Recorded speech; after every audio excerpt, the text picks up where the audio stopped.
प्रिय दर्शकों नमस्कार। आइए सुनते हैं आज का मुख्य समाचार।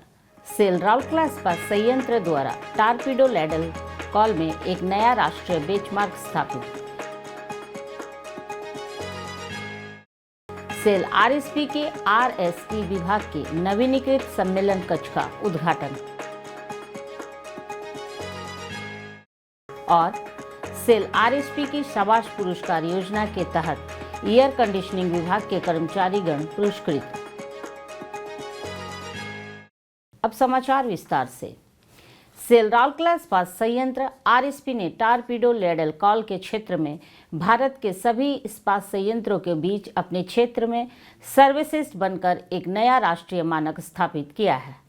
इस्पात संयंत्र ने 7 मार्च 2024 को 2865 हिट की उच्चतम टारपीडो लैडल कॉल हासिल की, जो 25 जुलाई 2023 को हासिल की गई। पिछली सर्वश्रेष्ठ 2669 हिट को पार कर गई और भारत के सभी इस्पात संयंत्रों में सबसे अधिक है। यह आरएसपी की स्थापना के बाद से न केवल उच्चतम टारपीडो लैडल जीवन काल हासिल किया गया है, बल्कि सर्वश्रेष्ठ भारत और राष्ट्रीय रिकॉर्ड भी टारपीडो द्वारा संभाली गई वजन कुल हॉट मेटल 8,87,968 टन थी। प्लांट की उत्पादकता में सुधार के लिए टारपीडो लैडल की उपलब्धता बनाए रखने के लिए रीफैक्ट्री इंजीनियरिंग सर्विसेज आरएसपी ने टारपीडो लैडल्स की सेवा जीवन का विस्तार करने पर ध्यान केंद्रित किया है। लैडल जीवन काल को प्रभावी ढंग से बढ़ाने के लिए विभिन्न नवीन कार्य पद्धतियों को उपयोग में लाया गया है। इनमें नए लाइनिंग पैटर्न और रखरखाव प्रणालियों जैसे मेटल हिल प्रैक्टिस वीडियो रिपेयर, कॉन्सपेक्ट हीटिंग चक्र में संशोधन, ऑनलाइन निरीक्षण और थर्मोग्राफी आदि शामिल है।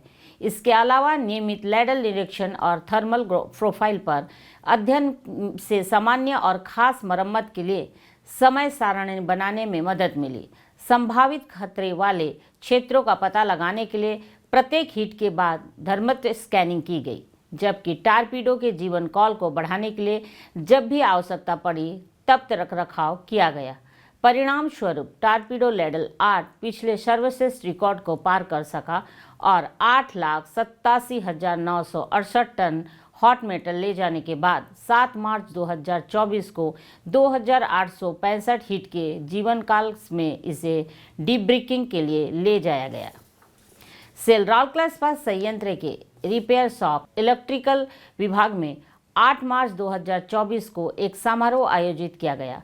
कार्यपालक निदेशक वर्ग श्री एसआर सूर्यवंशी ने सभी आधुनिक सुविधाओं के साथ आईएसई के पूर्वनिर्मित सम्मेलन कक्ष का उद्घाटन किया और संबंधित विभागों को आरएसई विभाग द्वारा 2 इन हाउस पूर्वनिर्मित उपकरण प्रदान किए। इस अवसर पर मुख्य महाप्रबंधक ऊर्जा प्रबंधन श्री पीएस कन्नल, मुख्य महाप्रबंधक मैकेनिकल श्री आरएन राजेंद्रन, मुख्य महाप्रबंधक इलेक्ट्रिकल और पावर श्री बीएस कार्थय, मुख्य महाप्रबंधक विद्युत वितरण श्री डीके भंजो, महाप्रबंधक प्रभारी सुरक्षा इंजीनियरिंग विभाग सुश्री आशा करथी, महाप्रबंधक सिविल इंजीनियरिंग विभाग श्री पवन गुप्ता, उप महाप्रबंधक आईएसई श्री कश्मीर तिर्की और एसई के कई विभागाध्यक्ष अधिकारी और कर्मचारी उपस्थित थे।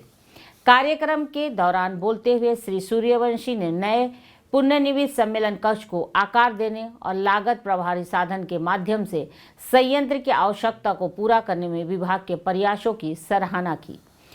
ऑक्सीजन प्लांट के लिए मरम्मत और पुनर्निर्मित की गई 1.6 मेगावाट रूसी कॉन्फ्रेंसर रोटर को मुख्य महाप्रबंधक ऊर्जा प्रबंधन श्री पीएस कन्नन और महाप्रबंधक ऑक्सीजन प्लांट श्री किशोर कुजूर को सौंपा गया। मुख्य महाप्रबंधक विद्युत वितरण श्री डीके भंजो को मरम्मत और पुनर्निर्मित की गई 16 MVA ऑटो ट्रांसफार्मर को हस्तांतरित किया गया। उपकरणों की इन हाउस मरम्मत से प्रत्येक उपकरणों में 40 लाख रुपए की पर्याप्त बचत हुई है। उपकरण सौंपने से पहले महाप्रबंधक प्रभारी आरएसई और एचएमई श्री एसके पोलाकी द्वारा आरएसई में किए गए कार्य की गतिविधियों के संक्षिप्त विवरण के साथ एक प्रस्तुति दी गई थी। प्रारंभ में श्री पोलाकी ने सभा का स्वागत किया और समारोह का संचालन किया। सेल राउरकेला इस्पात संयंत्र के एयर कंडीशनिंग विभाग के कर्मचारियों के लिए 29 फरवरी को मुख्य महाप्रबंधक इलेक्ट्रिकल और पावर के कार्यालय में आयोजित एक कार्यक्रम में मुख्य महाप्रबंधक इलेक्ट्रिकल और पावर श्री BS कार्था ने सभी मास्टर तकनीशियन श्री जयंत कुमार जेना, श्री रविंद्रनाथ हेम्ब्रम और श्री बलय कुमार बेहरा को शाबाश पुरस्कार प्रदान किए।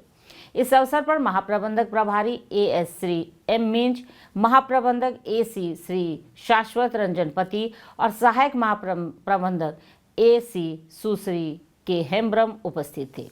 अपने संबोधन में श्री कार्था ने महत्वपूर्ण स्थानों पर AC के सुचारू संचालन को सुनिश्चित करने के लिए हर संभव प्रयास करने के लिए पुरस्कार विजेताओं की सराहना की, जिससे संयंत्र में बेहतर निष्पादन और ब्रेकडाउन को कम करने में मदद मिली। जिन विभिन्न कार्यों ने पुरस्कार प्राप्तकर्ताओं ने महत्वपूर्ण भूमिका निभाई, उनमें हॉट स्ट्रिप मिल 2 गेट AC सिस्टम और power boiling station central AC में संशोधित कंप्रेसर की सफल स्थापना और कमीशनिंग एवं ब्रेकडाउन को कम करने के लिए कोक ओवन विभाग की बैटरी 6 के लिफ्टर 2, 3 और 4 AC सिस्टम में स्थानांतरण में सहायक थे। कार्यक्रम का संचालन वरिष्ठ प्रबंधक मुख्य महाप्रबंधक कार्यालय E&P श्री विकिल D मालवे द्वारा किया गया। आज के हिंदी समाचार यहीं तक समाप्त होता है। नमस्कार।